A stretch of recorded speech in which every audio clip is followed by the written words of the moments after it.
Beetlejuice. Beetlejuice. Beetlejuice. That work? No? All right.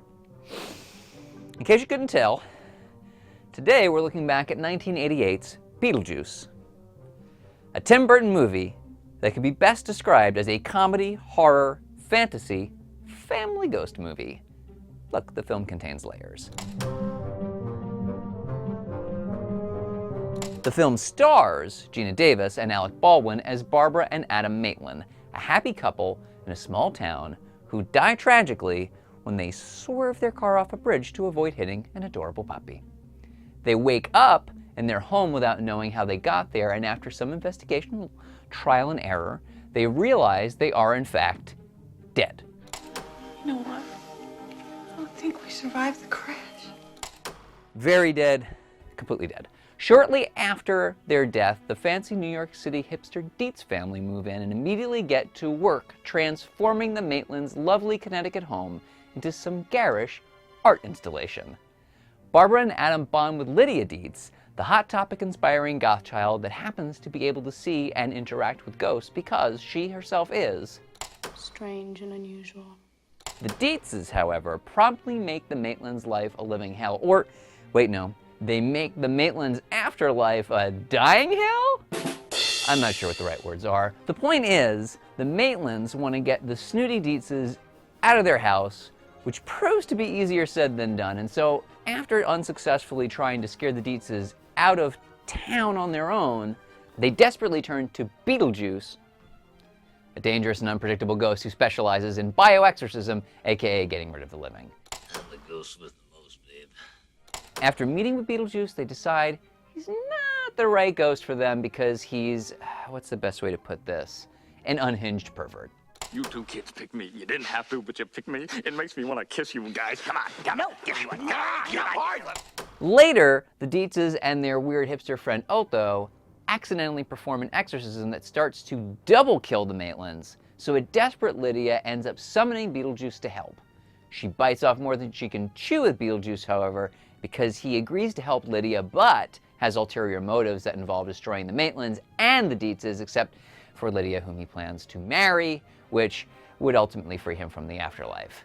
The Maitlands and Lydia eventually defeat Beetlejuice, and everyone decides to live together in fun Harry Belafonte-accompanied harmony. Man, there's a lot to cover in this movie. I didn't even mention the time that Robert Goulet showed up. And there are sandworms. This movie has Robert Goulet and sandworms. You hate them, right? I hate them myself. Not Robert Goulet, just the sandworms.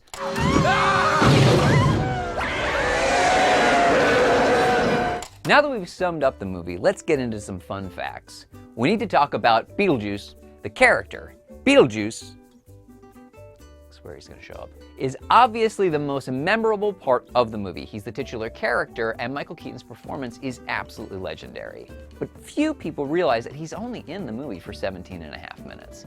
He definitely made an impact with that little screen time, but most of the run of the actual film was dedicated to the newly dead newlyweds dealing with Lydia and her family. It's just a testament to Michael Keaton's incredible performance. Traveled quite extensively. I lived through the Black Plague, and I had a pretty good time during that. I've seen The Exorcist about 167 times, and it keeps getting funnier every single time I see it. Not to mention the fact that you're talking to a dead guy. Now, what do you think? You think I'm qualified? That's a performance, by the way, that we almost didn't get. Director Tim Burton's original choice for the titular role was Sammy Davis Jr., which I think we can all agree would have been a very different movie. Speaking of things that changed during the rewrite and production process, the movie was originally much darker. Early drafts of Michael McDowell's script involved graphic depictions of the Maitland's death and featured Beetlejuice as a winged demon bent on death and assault instead of the horny suit-wearing clown ghost we all know and love. For young moody teen girls across America, Lydia Dietz is an icon, and Winona Ryder is perfect in the role. She's odd but lovable, tough, vulnerable. It's a great part, which is why it's so surprising that so many women turned down the role of Lydia. Lori Loughlin, Diane Lane, Sarah Jessica Parker, Brooke Shields, Justine Bateman, Molly Ringwald, and Jennifer Connelly all passed on the role because, like most of Hollywood at the time, they thought the movie was too weird. Their losses are gained because we think Winona was perfect. The movie went on to spawn a fun animated show following the adventures of Beetlejuice and Lydia, a number of rumored sequels, and again, an entire moody goth clothing lifestyle at Hot Topic. But it will always live on in our hearts as a comedy classic. We love Beetlejuice. Beetlejuice. Beetlejuice! It didn't work.